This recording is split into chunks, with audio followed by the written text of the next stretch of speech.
कई दिन बीत गए। राजा वन में ध्यान करने गया था, पर उसके मन को चैन नहीं मिला।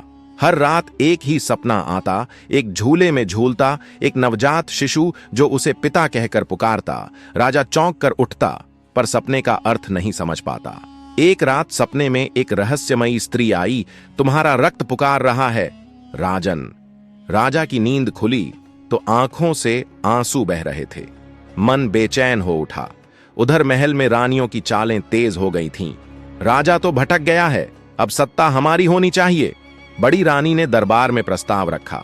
राजा जब तक लौटे नहीं, राज्य संचालन रानियों के हाथ में हो। मंत्रियों ने थोड़े विरोध के बाद यह बात मान ली और रानियों को अधिकार मिल गया।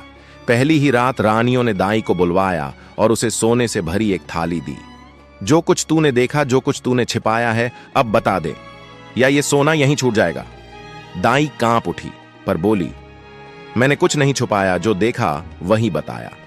रानियों ने आंखें तरेरी, झूठ बोलती है, अगर कल तक सच न बताया तो तेरे परिवार को जेल में डाल देंगे। डर के मारे दाई रात को फिर उस झोपड़ी में गई और अप्सरा को सब बताया। अप्सरा बोली, अब समय आ गया है, सत्य को धीरे धीरे सामने लाना होगा। परंतु राजा को अभी भी पूरा सच जानने की अनुमति नहीं, उसे खुद रास्ता पाना होगा। उसी रात दाई ने राजा को एक पत्र भेजा। वन के उत्तर में एक झोपड़ी है, जहां तुम्हारी बेचैनी का उत्तर छिपा है। राजा पत्र पढ़ते ही अगले भोर निकल पड़ा। बिना किसी को बताए सूरज ढलते ढलते वह झोपड़ी के पास पहुंचा। अंदर से शिशु के रोने की हल्की आवाज आ रही थी। राजा जैसे ही झोपड़ी में घुसा, उसका दिल जोर जोर से धड़कने लगा।